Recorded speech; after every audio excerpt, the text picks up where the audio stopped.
하나님 말씀을 봉독해 드리겠습니다. 이사야서 49장 1절에서 7절입니다. 구약성경 1028쪽입니다.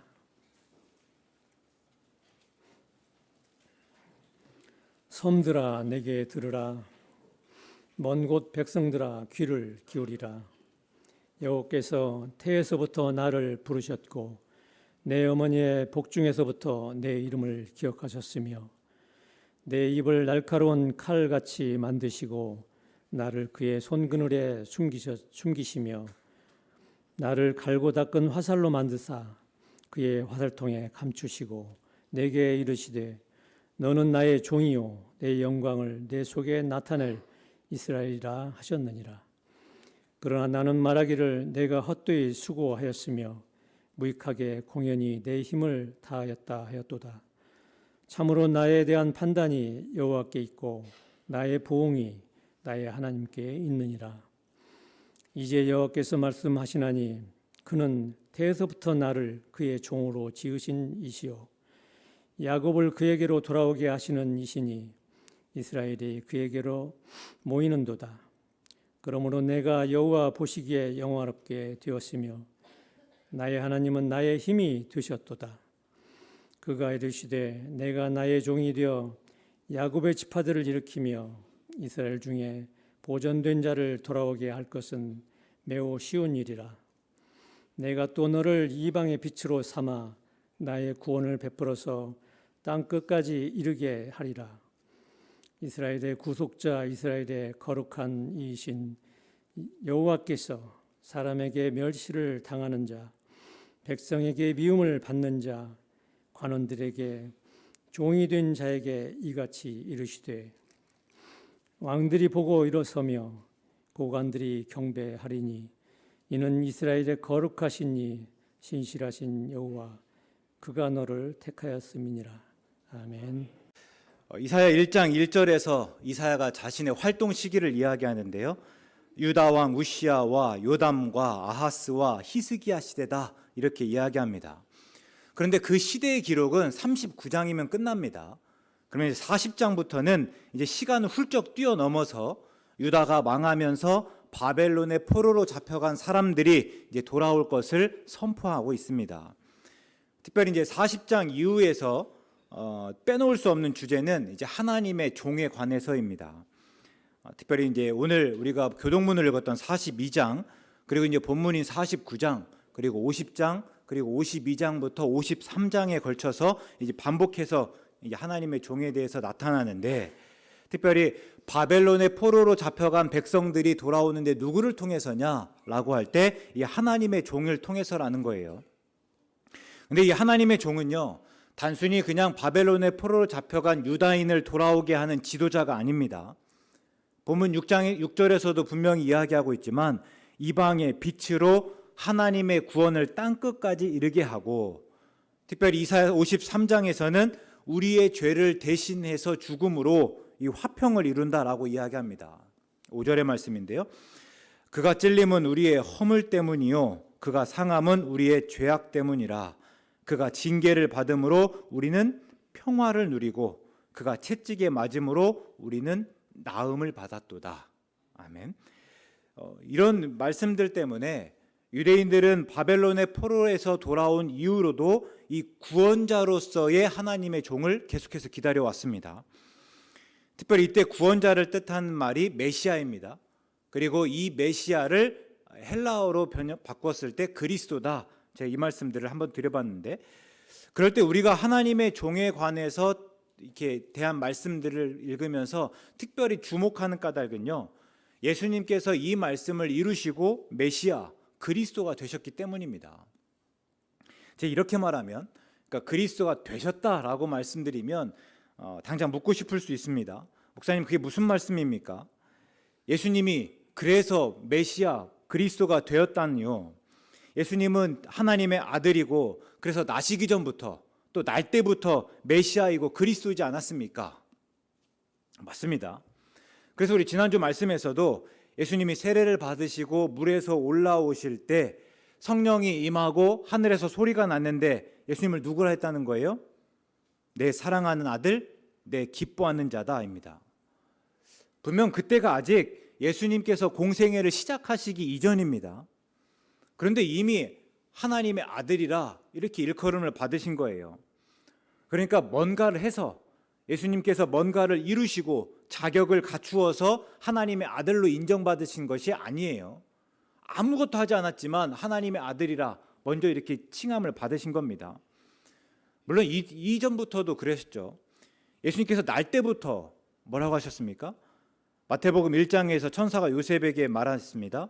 아들을 낳으리니 이름을 예수라 하라. 이는 그가 자기 백성을 그들의 죄에서 구원할 자이심이라. 또 누가복음 2장 11절에서는요. 천사가 목자들에게 알려준 큰 기쁨의 좋은 소식이 무엇이었는가? 오늘 다윗의 동네에 너희를 위하여 구주가 나셨으니 곧 그리스도 주시니라. 그러니까 예수님께서는 분명 낳기 전부터 구원자, 너희 죄에서 구원할 구원자로 또 구주 그리스도다라고 이야기되었다라는 것입니다. 그런데요, 사도행전 2장에 보면 성령이 임하고 베드로가 설교했을 때 그 핵심이 무엇인가 보니까요, 유대인 너희가 십자가에 못 박은 이 예수를 하나님이 주와 그리스도가 되게 하셨다라는 것입니다. 그러니까 이게 무슨 말인가? 그럼 예수님은 처음부터 하나님의 아들이고 메시아 그리스도였는데 도대체 되게 하셨다는 게 무슨 말인가? 예수님의 나심에 관한 모든 이야기를 지금 부정하는 것인가? 아니면 예수님이 그 전까지는 메시아 그리스도가 아니었다는 말인가? 또 한편으로는요, 베드로 자신도 예수님을 그리스도로 또 살아계신 하나님의 아들로 그렇게 고백하지 않았습니까? 그런데 이제 와서 마치 지금 된 것처럼 예수님 주와 그리스도가 되게 하셨다는 것은 또 무슨 말인가 우리가 생각해 볼 수 있습니다. 그럴 때 다름 아니라 예수님이 십자가에 달려 죽으심으로 또 부활하심으로 예수님이 하나님의 아들이시고 메시아 그리스도라는 것이 확증하셨다라는 것입니다. 이것을 본문과 연관해서 이렇게 이야기해 보면 예수님께서 본문에 나타난 하나님의 종 메시아 그리스도에 관한 삶을 그대로 살아내심으로 예수님이 메시아이고 또 예수님이 그리스도라는 것이 더욱 확실해졌다, 분명해졌다라는 것입니다.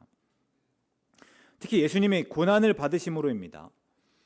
우리 1절부터 보시면 하나님은 그 종을, 그러니까 하나님의 종을 태에서부터 또 어머니의 복중에서부터 뱃속에서부터 미리 택하셨다.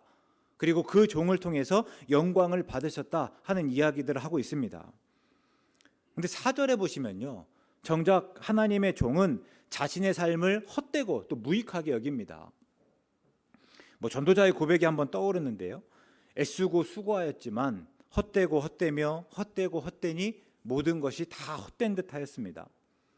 우리가 흔히 삶을 말하면서 텅 빈 것 같다 이렇게 표현하기도 하잖아요. 우리 엘리야를 한번 떠올려 보시면 이 마음이 어떤 마음인지 좀 아실 수 있을 것 같습니다. 바알의 제사장 450명과 싸워서 이겼습니다. 그때까지만 해도 엘리야가 바랐던 것이 뭐예요? 내가 싸워서 이기면 하나님을 참 신으로 여기겠다. 그래서 왕과 왕비뿐만 아니라 온 백성들이 이제는 하나님을 하나님으로 온전히 예배하겠다라는 마음이었습니다. 근데 실제로는 어떤 거예요?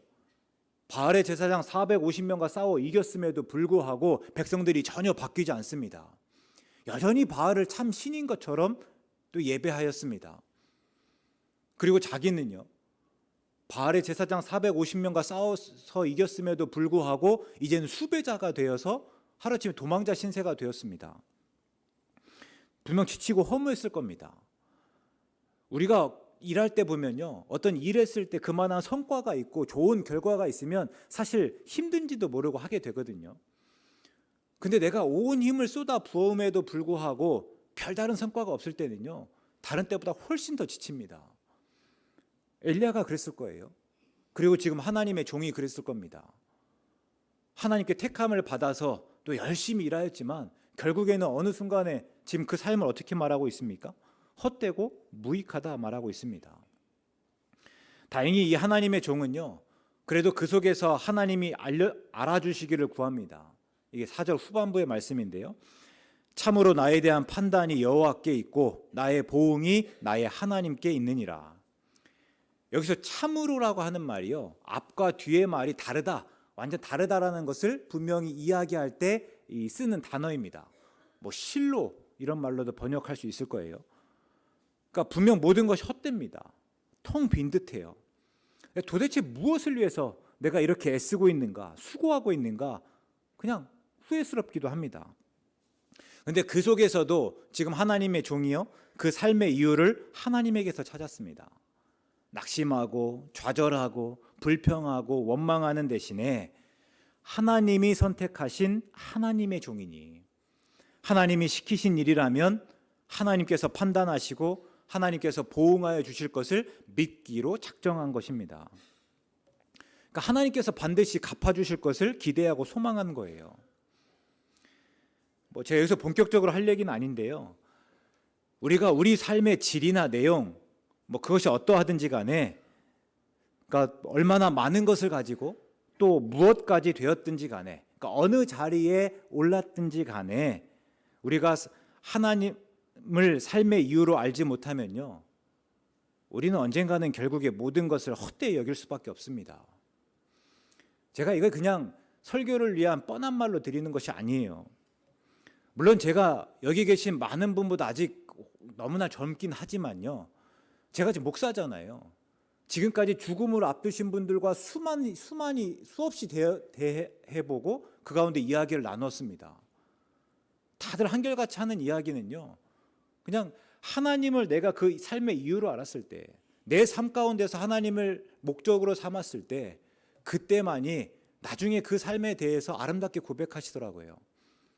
천산병 시인의 그 귀천이라는 시처럼 이제서 내가 하나님께 돌아갑니다. 하나님께서 내 삶에 주신 모든 날들을 소풍으로 여기고 이제 그 소풍 끝나고 하나님께 돌아갑니다. 이렇게 고백하더라고요. 근데 그렇지 못한 분들이 계시잖아요. 와, 내가 지금까지 정말 부지런히 앞만 보고 살아왔는데, 내가 먹을 것 안 먹고 입을 것 안 입고 내가 모든 힘 다해서 뭔가 살아온 듯한데, 뭔가 이루려고 살아온 듯 같고 또 이룬 듯한데, 근데 어느 순간에 그 삶의 이유를 모르겠는 거예요. 내가 왜 이렇게 살았는지, 내가 왜 굳이 그렇게 살았는지 그 답을 찾지 못하니까요, 이제 그 호흡이 코끝에서 이제 흐려질 때쯤 되니까 너무 삶이 허무한 거예요. 그런 분들 보더라는 겁니다. 또 제가 목사잖아요. 어쨌거나 삶과 죽음에 대해서 가장 관심이 많습니다. 거기에 대해 써놓은 책들을 보고 또 수많은 사람들과 또 그런 이야기를 나눠봐도 마찬가지입니다. 그럴 때 바라는 거는요, 우리가 살면서 꼭 그 삶의 이유, 목적을 분명히 따지실 텐데, 그 삶의 이유와 목적이 하나님 되시기 바랍니다.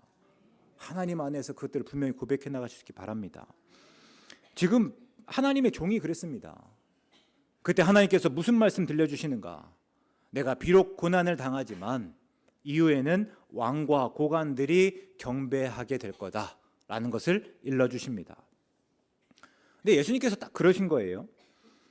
예수님은 바울의 고백처럼 종의 형체를 입고 우리와 같이 되셨습니다. 그냥 우리를 구원하시기 위해서였어요. 근데 사람들은 어떻습니까? 그 예수님을 알지 못하잖아요. 무시하고 비웃고 욕하고 십자가에 매달라고 소리쳤습니다. 근데 그런 사람들을 보면서 예수님의 심정이 어땠을까요? 한번 좀 생각해 보세요. 예수님이 십자가 달리셔서 아래서 아우성치고 있는 사람들을 볼 때 예수님의 마음이 어땠겠는가? 얼마나 헛헛했겠습니까?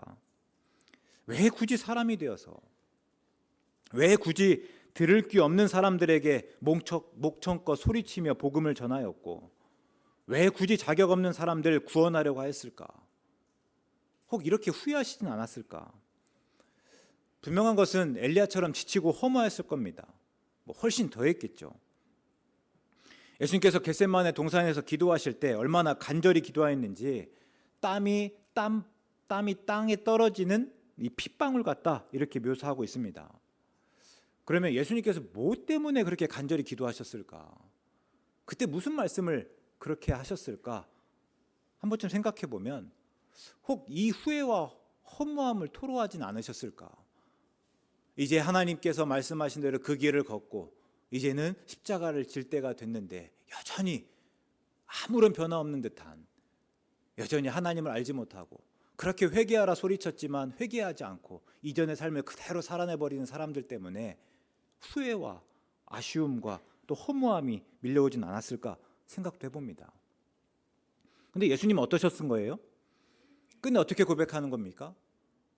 그러나 하나님, 나의 원대로 하지 마시옵고 아버지의 원대로 하시옵소서. 그렇게 고백하며 십자가 달려 죽으셨습니다. 근데 이후에 어떻게 됐습니까? 부활하셨죠. 그리고 그때 하나님께서 예수님을 주와 그리스도가 되게 하셨다 말하고 있습니다. 그래서 본문 7절의 말씀을 바울은 이렇게 표현하는데요. 빌립보서 2장 9절부터 11절의 말씀입니다. 이러므로 하나님이 그를 지극히 높여 모든 이름 위에 뛰어난 이름을 주사 하늘에 있는 자들과 땅에 있는 자들과 땅 아래에 있는 자들로 모든 무릎을 예수의 이름에 꿇게 하시고 모든 입으로 예수 그리스도를 주라 시인하여 하나님 아버지께 영광을 돌리게 하셨느니라. 그러니까 이게 바울의 이런 고백들이 결국 오늘 본문의 이야기잖아요. 결국 예수님은 처음부터 메시아 그리스도였지만 본문의 예언처럼 또 본문의 예언대로 고난을 당하시고 십자가에 달려 죽으시고 부활하심으로 비로소 메시아 그리스도가 되심을 확증하셨다라는 것입니다. 그럴 때 이제 우리의 믿음에 한번 적용해 보면 좋겠습니다. 우리는 예수님을 믿고 하나님의 자녀가 되었다고 했는데요. 하나님의 자녀가 되었음을 날마다 항상 확증해 나가야 되는 사람들입니다. 그럴 때 우리가 예수님을 믿는다. 그러면 그 믿음을 어떻게 확신하고 확증하고 계십니까? 우리가 예수님을 알아서입니까? 아닐 거예요. 예수님을 따라 삶으로일 겁니다. 그것밖에는 없습니다. 예수님을 안다? 그건 전혀 중요하지 않습니다. 제가 누차 말씀드리지만 예수님을 만난 귀신치고 예수님이 하나님의 아들이신 줄 모르는 귀신이 없었습니다. 그러니까 다 예수님이 하나님의 아들인 줄 알았습니다. 근데 뭐가 다른 거예요? 그럼에도 예수님을 따르지 않았을 뿐이에요. 그럴 때 우리가 예수님을 믿는다 하면서 예수님을 따라 살지 않는다? 과연 그것이 예수님을 믿는 것일까요? 다만 예수님을 아는 것일 뿐이고 예수님을 믿는 것이 아니라 예수님을 믿는다고 믿는 것 아니겠습니까? 비슷하게 성경을 하나님의 말씀으로 믿는 믿음을 이야기해 볼까요? 성경을 하나님의 말씀으로 믿는다면 성경대로 살기 마련일 것입니다. 그리고 우리가 성경대로 살아갈 때 그때 비로소 내가 성경을 하나님의 말씀으로 믿는다는 것을 확증할 수 있지 않겠습니까? 김춘수 시인의 꽃에서처럼요. 내가 그의 이름을 불러주기 전에는 다만 하나의 몸짓에 불과하였지만 내가 그의 이름을 불러주었을 때 비로소 내게 와서 꽃이 되는 것입니다. 내가 예수님을 따라 살기 전에 예수님은요. 내가 성경대로 살기 전에 성경은요. 아무것도 아닙니다. 그냥 다만 하나의 몸짓에 불과한 거예요. 그러나 내가 예수님을 따라 살 때 예수님은 내게로 와서 메시아 그리스도가 되고 내가 성경대로 살 때 성경은 내게 하나님의 말씀이 됩니다. 열왕기상 3장에서 솔로몬의 명판결이 나오잖아요. 두 여자가 한 아이를 두고 서로 자기 아들이라고 주장합니다. 그때 솔로몬이 어떻게 이야기하는가? 칼을 가져와서 아이를 둘로 나누어 반은 이 여자에게 주고 반은 저 여자에게 주라. 그러자 아이의 진짜 엄마가 어떻게 합니까? 그냥 아이를 다 저 여자에게 주라고 합니다. 아무쪼록 죽이지만 말라고. 이렇게 이야기합니다. 그러니까 아이를 살리기 위해서 그러니까 절반의 권리, 내게는 아이의 절반을 얻을 권리가 있잖아요. 그 권리를 그냥 포기하였습니다. 그런데 그때 그 여자가 아이의 진짜 엄마라는 것이 확증되었습니다. 우리가 이와 같기를 원하는데요. 나를 부인하고 예수님을 따르면서 예수님과 함께 십자가에 못 박혔으니 이제 내 안에 예수님이 살게 할 수 있기를 바랍니다. 그러니까 우리의 믿음이 단순히 예수님을 구원자로 아는 삶이 아니라 구원자이신 예수님을 따르는 삶으로 드러나기 원합니다. 성경을 하나님의 말씀으로 고백하는 데 그치지 않고 성경을 하나님의 성경대로 살아내므로 성경이 내게 하나님의 말씀이라는 것을 확증하시기 원합니다. 그래서 최근에 나눈 이야기들 한번 떠올려 보면요, 내일은 내일이 염려하게 하시고, 또 예수님을 깊이 생각하시면서 하나님의 사랑을 깨닫고 그 사랑 안에 거하고, 구원의 은혜로부터 모든 것을 은혜로 고백하며 오늘을 살고, 또 도저히 사랑할 수 없는 원수까지도 한번 사랑해 보는 것입니다. 물론 어색할 거예요. 예수님이 고난받으시고 십자가에 달리신 것만큼 어려운 일일 수 있습니다. 그러나 우리가 그대로 살아내 볼 때 그때 미처 몰랐던, 세상이 알 수 없고 세상은 줄 수 없는 기쁨을 경험할 줄 믿습니다. 그리고 그 기쁨으로 선교적 삶을 살아가시는 우리 모두 되기를 주의 이름으로 축원합니다.